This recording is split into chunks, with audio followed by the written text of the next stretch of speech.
واقعہ یہ کہ آج سے پہلے میں اس دعا کی اصل عظمت کو اتنا نہیں سمجھ پایا تھا جتنا آج سمجھا.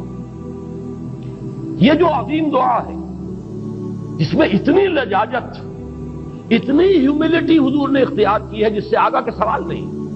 اللہم انی عبدک وابن عبدک وابن امتک، اے اللہ میں خود تیرا بندہ ہوں، میرا باپ بھی تیرا ادنا غلام، میری ماں تیری ادنا کنیز.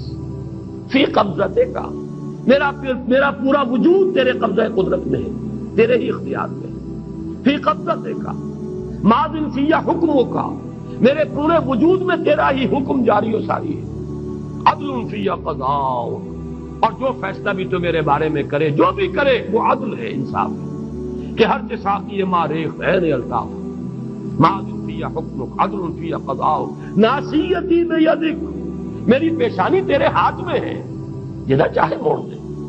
یہ جو اپنی نفی ہے، نفی اس اعتبار سے بھی اپنی انانیت کی نفی، انی عبدک وابن عبدک وابن امتک، پھر اپنے وجود کی نفی، اپنی مرضی کی نفی، اپنے اختیار کی نفی. فی قبضتک ماض فی حکمک ناصیتی بیدک عدل فی قضاءک. پھر دیکھیے واسطہ وہ دیا ہے جس سے اونچا واسطہ ممکن نہیں. اسألوک بکل اسم ہو لک، قرآن مجید میں آیا نا، فدوہ بہا وللہ الاسماء الحسنی فدوہ بہا. اچھے نام اللہ کے ہیں، اس کو پکارا کرو ان ناموں کے حوالے سے. اب نام کہاں سے جمع کریں سارے؟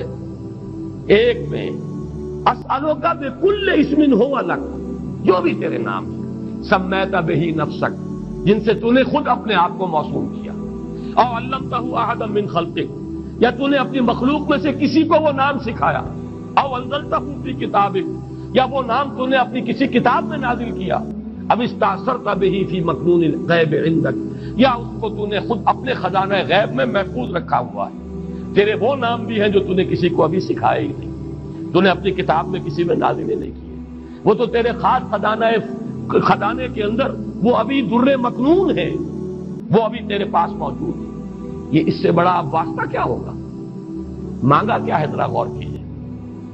ان تجعل القرآن ربیع قلبی ونور صدری وجلاء حزنی وذہاب ہمی وغمی.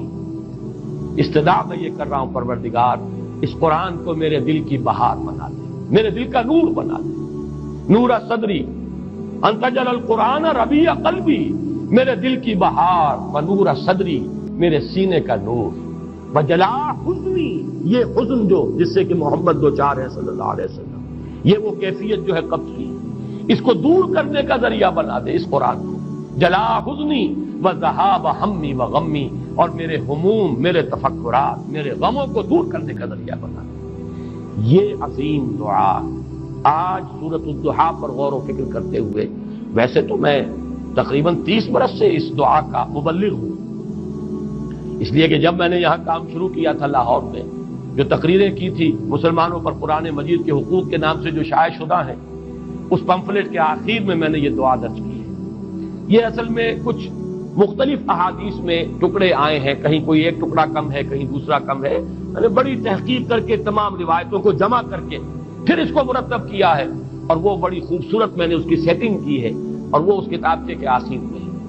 اللہم انی عبدک وابن عبدک وابن امتک فی قبضتک ناصیتی بیدک ماض فی حکمک عدل فی قضاؤک، اسألک بکل اسم ہو لک سمیت بہ نفسک او علمتہ احدا من خلقک او انزلتہ فی کتابک او استاثرت بہ فی مکنون الغیب عندک ان تجعل القرآن ربیع قلبی ونور صدری وجلاء حزنی وذہاب ہمی وغمی.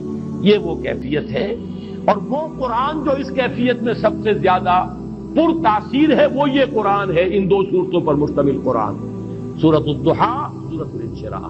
والضحیٰ واللیل اذا سجا ما ودعک ربک وما قلی وللآخرۃ خیر لک من الاولی ولسوف یعطیک ربک فترضی الم یجدک یتیما فآوی ووجدک ضالا